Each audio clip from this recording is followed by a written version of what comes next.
Hello guys, video থেকে copyright strike সরানোর একটি ট্রিক্স বলে দেবো আপনাদের। তো প্রথমে আপনারা ওয়াইটি স্টুডিওতে চলে যাবেন এবং আপনারা দেখতে পাচ্ছেন আমার মাই ফার্স্ট ব্লগে একটি কপিরাইট আছে, ওটা আমরা ক্লিক করে নেব। ক্লিক করার পর আপনারা যে কপিরাইট স্ট্রাইক আছে ওটাই ক্লিক করে দেবেন। ক্লিক করার পর নিচেই যে অপশানটা আছে সেটা ক্লিক করে দেবেন, তখন এরকম চলে আসবে এবং এখানে দেখতে পাচ্ছেন অডিও আছে, অডিওয় ক্লিক করে নেবেন। আপনারা ক্লিক করার পর ইরেজ সঙ্গে ক্লিক করে খানিকক্ষণ প্রসেসিং হবে,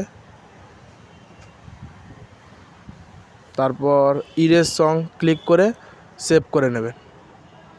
তারপরে এই অ্যাপ্লিকেশান থেকে আপনারা পুরোপুরিভাবে বেরিয়ে যাবেন আর মাত্র 2 মিনিটের মধ্যেই আপনাদের কপিরাইট স্ট্রাইক সরে যাবে। তো ভিডিওটা যদি ভালো লাগে লাইক, কমেন্ট, শেয়ার করে দেবেন। বাই।